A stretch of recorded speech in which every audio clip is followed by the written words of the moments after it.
मैं TRE4 पर बोलूं और TRE4 का कोई भी बात को मैं अपने संज्ञान में लूं, लेकिन छात्र खुद कॉल करके बोलना शुरू कर दिए कि दीदी लोगों की मनसा खलबलाहट थी, लेकिन ये इतनी बड़ी संख्या में जो आंदोलन हुआ फिर भी सरकार ने संज्ञान नहीं लिया और यूनिवर्सिटी में, कॉलेज में और मैदान में जाकर अपने हित को साधते हुए प्रचार करना चाहते हैं। वो सब छात्र समझ चुके हैं और छात्र सबकी मनसा समझ चुके हैं। मेरे पास अन्य मुद्दे हैं।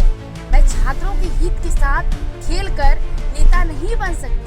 मुझे MLC का चुनाव नहीं लड़ना है। मुझे अगले विधानसभा स्वार्थ भाव से ही छात्रों के लिए लड़ी हूँ, इसीलिए मेरा आंदोलन सफल होता है। आज जो स्वार्थी होते हैं, जो अपने स्वार्थ के लिए लड़ते हैं, उनका कभी भी मनसा कामयाब नहीं हो पाता है।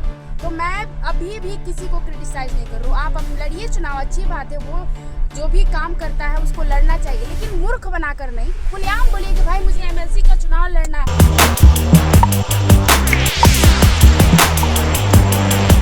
नमस्कार, मेरा नाम है कुणाल और आप वही सब देख रहे हैं। देखिए, TRE4 को लेकर के सभी लोग बात कर रहे हैं और बात करना भी चाहिए, जायज भी है, क्योंकि TRE4 जब तक आ नहीं जाता, जब तक नोटिफिकेशन आ नहीं जाता, तब तक बात करना जायज है। क्योंकि सरकार की मंशा तो नहीं लग रही है, क्योंकि सरकार ने एग्जाम का डेट तो दे दिया, लेकिन अभी तक नोटिफिकेशन का डेट नहीं दिया है, और जिसको लेकर के सारे लोग चिंतित हैं और आंदोलन करने की मांग कर रहे हैं। छात्र नेता खुशबू पाठक क्या कुछ कहते हुए नजर आ रही है TRE4 को लेकर के, और कब तक आंदोलन होगा, रणनीति भी तैयार है, सबको जानकारी दे रही है। पहले सुनिए उनकी पूरी बातें।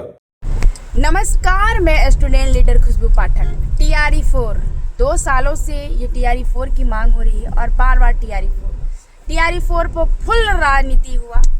9 फरवरी को आंदोलन हुआ, उस आंदोलन को क्रिटिसाइज किया गया, वो सब छोड़िए। मेरा मन बिल्कुल भी नहीं था कि मैं TRE4 पर बोलूं और TRE4 का कोई भी बात को मैं अपने संज्ञान में लूं, लेकिन छात्र खुद कॉल करके बोलना शुरू कर दिए कि दीदी लोगों की मनसा समझ में आ चुकी है कि लोगों को MLC का चुनाव लड़ना है और उसको साधते हुए छात्रों को बेवकूफ़ बनाया जा रहा है। छात्रों को पता है जिस तरीके से लगातार TRE4 का आंदोलन हुआ, उसमें भी छात्रों को बेवकूफ़ बनाया गया और छात्र समझ चुके हैं।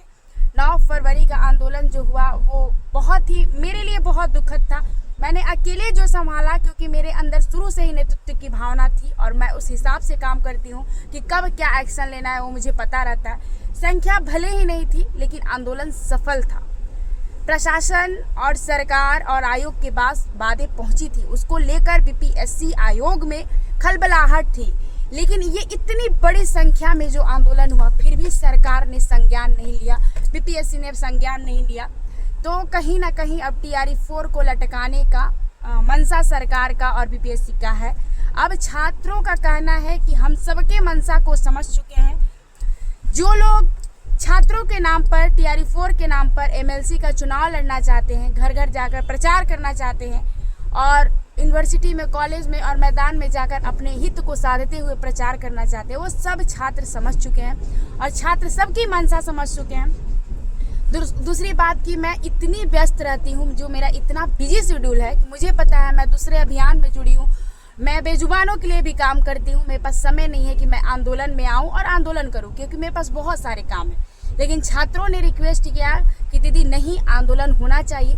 सब प्रचार प्रसार का काम छात्र करेंगे, टीचर से मिलने का काम छात्र करेंगे, सिर्फ आपको आंदोलन में आना है, सपोर्ट करना है, समर्थन देना है, नेतृत्व करना है। तो अगर छात्र चाहते हैं, और छात्रों ने जैसा मैसेज कॉल सुबह सुबह 2 दिन से 3 दिन से कर रहे हैं, अब उनके रिक्वेस्ट पर मैं आगे रणनीति बनाऊंगी और सबके लिए एक साथ एकजुटता के साथ आंदोलन करूंगी। मैं किसी का भी क्रिटिसाइज नहीं करती हूं, क्योंकि छात्रों का मामला है, मुझे नेता बनना है, मेरे पास अन्य मुद्दे हैं। मैं छात्रों के हित के साथ खेलकर नेता नहीं बन सकती।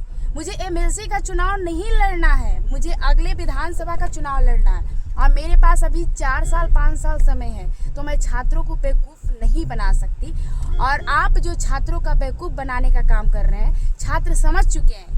सुबह 5 बजे से कॉल कर करके छात्र बोल रहे हैं कि दीदी देखिए हम लोगों को कैसे मूर्ख बनाया जा रहा है। तो हमने भी आज बहुत ही कड़े शब्दों में छात्रों को समझाया कि आप लोग देख लीजिए कौन आपका है, कौन अपने हित के लिए काम कर रहा है, कौन स्वार्थ के लिए काम करता है, कौन निस्वार्थ भाव से काम करता है। मैं आज तक निस्वार्थ भाव से ही छात्रों के लिए लड़ी हूँ, इसीलिए मेरा आंदोलन सफल होता है। आज जो स्वार्थी होते हैं, जो अपने स्वार्थ के लिए लड़ते हैं, उनका कभी भी मनसा कामयाब नहीं हो पाता है। तो मैं अभी भी किसी को क्रिटिसाइज नहीं कर रहा हूँ। आप अपने लड़िए चुनाव, अच्छी बात है, वो जो भी काम करता है उसको लड़ना चाहिए, लेकिन मूर्ख बनाकर नहीं, खुलेआम बोलिए कि भाई मुझे एमएलसी का चुनाव लड़ना है, फिर भी लोग सपोर्ट करेंगे। क्यों नहीं करेंगे भाई?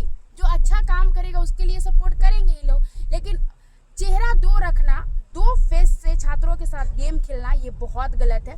आप सच बोलकर भी अपने लिए वोट मांग सकते हैं, आप सच बोल के भी लोकप्रियता कमा सकते हैं, लेकिन ये मुद्दा दिखाइएगा कि TRE4 के नाम पर एमएलसी का चुनाव का चेहरा चमकाना, ये बहुत गलत है। आप सच बोलिए ना, हम लोग भी बोलेंगे, हम लोग भी सपोर्ट करेंगे।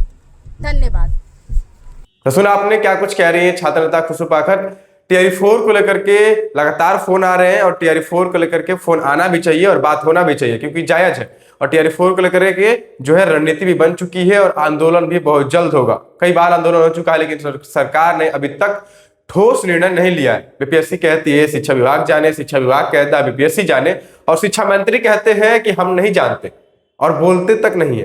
तो समझ जाइए कि यही सारे मुद्दों को लेकर के जो है एक बार फिर से पटना की सड़कों पे आंदोलन देखने को मिलेगा। देखना होगा कि इस आंदोलन के बाद क्या निर्णायक भूमिका जो है निभाता है इस आंदोलन, और क्या कुछ होता है TRE4 के नोटिफिकेशन को लेकर के। बहुत बहुत धन्यवाद। चैनल को सब्सक्राइब कर ले, इस पेज को लाइक कर ले।